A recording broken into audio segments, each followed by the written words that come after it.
Welcome back to Civic Reviews with Cinematic Sterling, the series where I sit in my Civic and talk about a movie I just saw in the theater. And I just got out of seeing Terrifier 3. Art the Clown and I, we have a bit of a complicated history.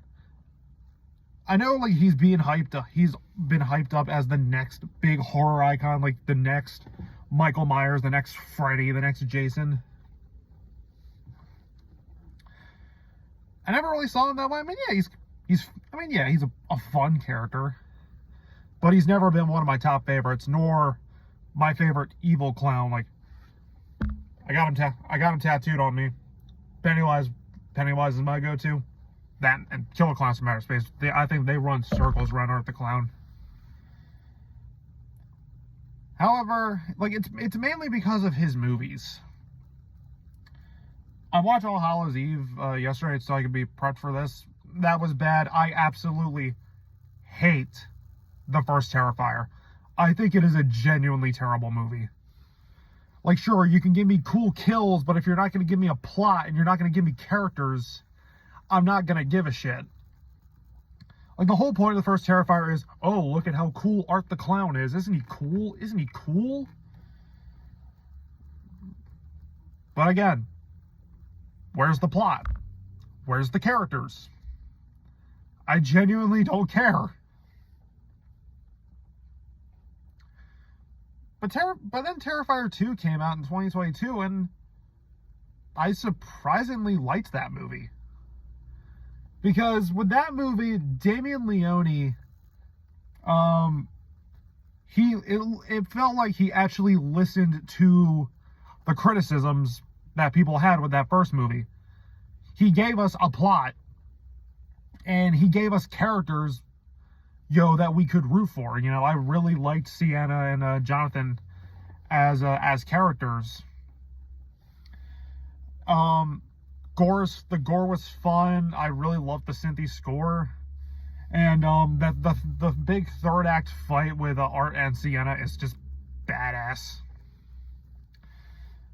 But that Terrifier 2 was good, but I wouldn't call it great because it was way too long. In my opinion, no slasher movie needs to be over 2 hours. Some sequences were stretched out. Like the Clown Cafe scene, that went on for too goddamn long, man. And also, I felt the mother character was just way too over the top, bitchy, unlikable. With Terrifier 3, this movie could have gone either way for me. I didn't really have any expectations for it. I was sitting there thinking, oh, I could like this more. I could like this like Terrifier 2. I could hate this like the first Terrifier and All Hallows Eve. This could go either way for me, so I didn't really have big expectations for it. That, we're reviewing it for cool kids tomorrow, which is why this is going to be again another brief review.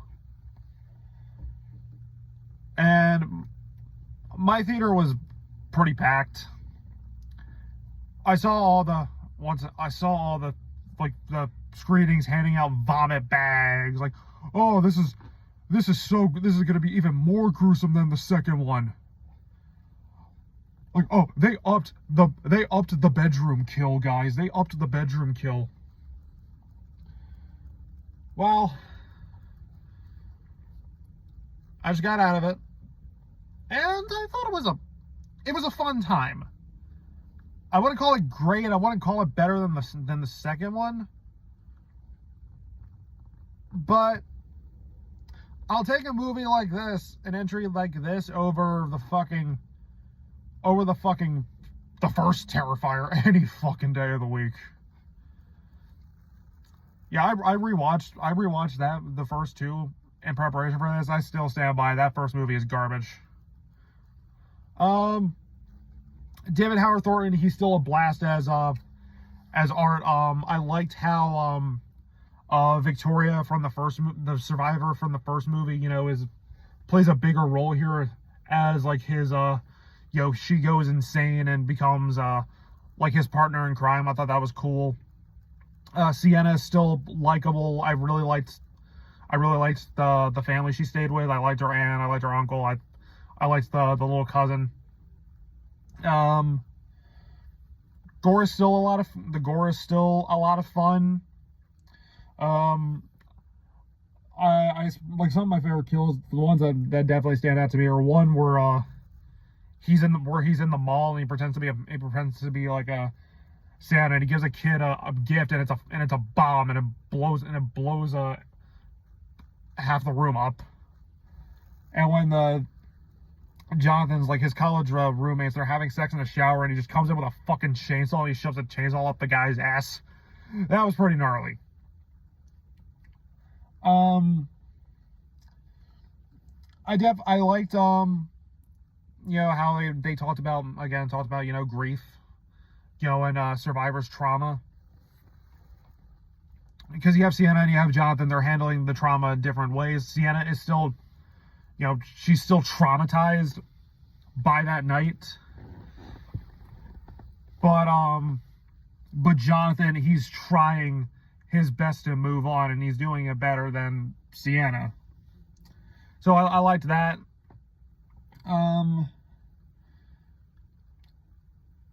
Some of my issues I did have with the movie. Again, runtime. Like I said, you know, my issue with the second movie. I don't think a slasher movie needs to be over 2 hours.